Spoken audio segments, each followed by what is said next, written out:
दोस्तों हमारे सामने एक क्वेश्चन था कि 3 वर्ष का चक्रवृद्धि ब्याज और साधारण ब्याज के बीच का अंतर ज्ञात करो यदि जो मूलधन है इसका जो है 25,000। ठीक है। और इसका चक्रवृद्धि ब्याज का वार्षिक दर है 8%, मतलब जो है 8% इसका प्रीमियम है। और हमें ज्ञात क्या करना है, इसका जो है कंपाउंड इंटरेस्ट हमें इसका ज्ञात करना है। तो इस क्वेश्चन को हम सॉल्व कैसे करेंगे वो विशेषकर हम जानते हैं।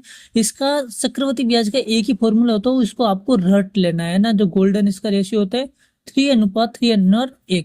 जो भी इसका आंसर निकलेगा वो इसी में निकलने वाला है, इसको आपको रट लेना है। ये आपको मिस बिल्कुल नहीं करेगा, जो भी निकलेगा इसके अनुसार ही निकलेगा। तो हमें करना क्या है, जो इसका है मूलधन है, मूलधन में आपको क्या करना है, 8% का आपको भाग देने है। तो इसमें 3 हम इसमें पैटर्न बना देते हैं इसके अनुपात के अनुसार, C1, C2 और C3। ठीक है। इसको हमने बनाने के बाद यहाँ पे लिख लेते हैं 25,000 का 8% कितना होने वाला है, इसका होने वाला है 2,000। तो यहाँ पे 2,000 हम लिख लेते हैं। ठीक है। मतलब 3 साल का आपके पास पूछा गया, 3 साल का कंपाउंड इंटरेस्ट क्या होगा, तो हमें 3 बनानी है। 4 का पूछा जाए तो यहाँ पे 4 बनाना है। ठीक है। उसके बाद में क्या करना है, जो पहले साल का है उसका 8% कितना होने वाला है, पहले साल का 8% होने वाला है 160 रुपये। मतलब 2,000 में आपको 8 का परसेंटेज निकालोगे तो 160 रुपये होने वाला है।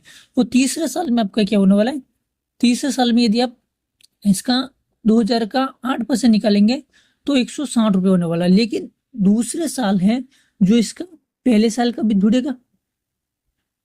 मतलब ये है कि दूसरे साल और तीसरे साल में इसका जो है ब्याज के साथ साथ में आपका जो है परसेंटेज भी इसका जुड़ने वाला है।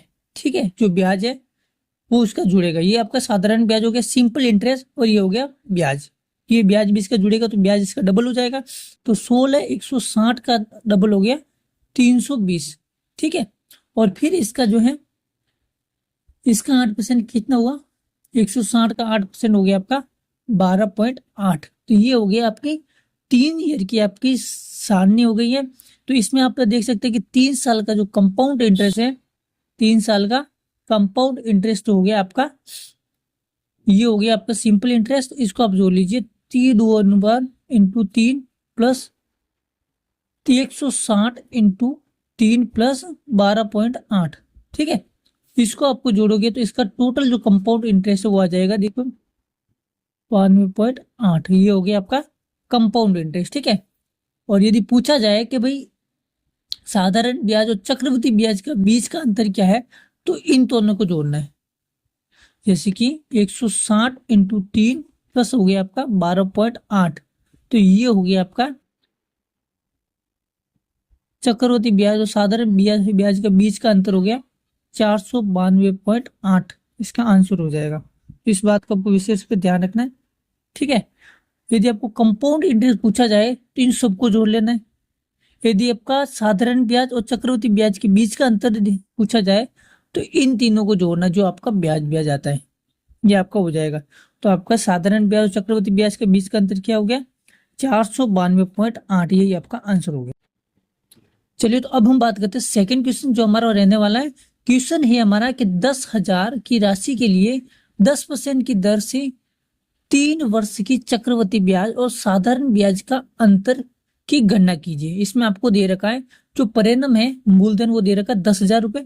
ठीक है। और 3 साल का आपको पूछा गया है।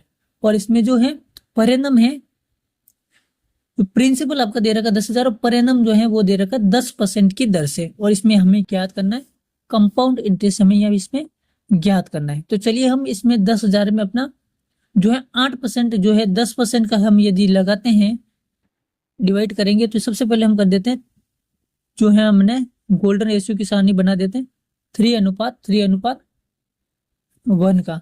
तो इसमें 10,000 का हम डिवाइड करेंगे तो इसमें हो जाएगा 1,000। ठीक है। तीनों में हम लिख देते हैं 1,000।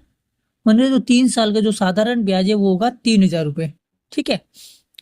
और सेकेंड साल में ब्याज है वो 10%, 1,000 का 10% कितना हो जाएगा 100 रुपये। और तीसरे साल का ब्याज है वो हो जाएगा 300 रुपये। ठीक है। तो 200 का आपका हो गया 200 रुपये हो गया, डबल हो जाएगा ब्याज। और 100 में यदि 10 का डिवाइड करें हम तो इसमें हो जाएगा जो है 10 रुपये आपका होने वाला है। तो ये आपकी होगी 3 साल की। इसमें आपका साधारण ब्याज हो गया 3,000 रुपये तो टोटल यदि कंपाउंड इंटरेस्ट की बात करें तो कंपाउंड इंटरेस्ट क्या होने वाला है, 3000 प्लस 300 प्लस 10 रुपए, तो टोटल हो गया 3310 रुपये। ये हो गया आपका कंपाउंड इंटरेस्ट। ठीक है। और यदि आपको साधारण ब्याज और चक्रवृद्धि ब्याज के बीच का अंतर का पूछा जाए, जैसे कि CSI 3 के बीच का अंतर हो गया आपका जो है 100, 200, 300, 310 रुपये हो गया आपका टोटली जो साधारण ब्याज और जो है चक्रवृद्धि ब्याज का बीच का अंतर। तो इस बात का आपको ध्यान रखना, हमेशा इस रूल्स को है फॉलो करना है, 3:3:1 जो आपका इसका गोल्डन रेशियो होने वाला है। ठीक है।